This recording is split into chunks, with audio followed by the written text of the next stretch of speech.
అలా చేయబట్టుకుని మాధవి భయపడకు, ఏనాటి బంధము మనల్ని ఇలా కలిపింది, నీకోసం ఎంతైనా ఖర్చు చేస్తాను, ధైర్యంగా ఉండు. మాధవి గారు భయపడిన సుమలత గారు ఇప్పుడు ఆవిడని అలా సైగ చేయండి. అలా అడిగారు, అలా బ్యాగ్ అది తీయండి. ఆ బ్యాగ్లో ఫోటో తీశారు, ఆ బ్యాగ్ ఆవిడకి ఇచ్చేయండి అమ్మా. ఇప్పుడు ఆ ఫోటో అలా ఇవ్వండి అమ్మా.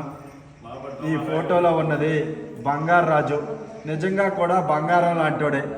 ఈ ఫోటోని మీ దగ్గర ఉంచండి, తను ఎప్పుడు కనబడితే అప్పుడు మీరు ఈ ఫోటోని అతనికి అందించండి. సుమలత గారు నీకేం కాదు, నువ్వు టెన్షన్గా, నువ్వు క్షేమంగా ఉంటావు. ఆపరేషన్ అయ్యాక ఈ ఫోటోని మళ్ళీ నీకే తిరిగిస్తాను. డాక్టర్ ఎంట్రీ చేపట్టుకుని ధైర్యం చెప్తున్నారు.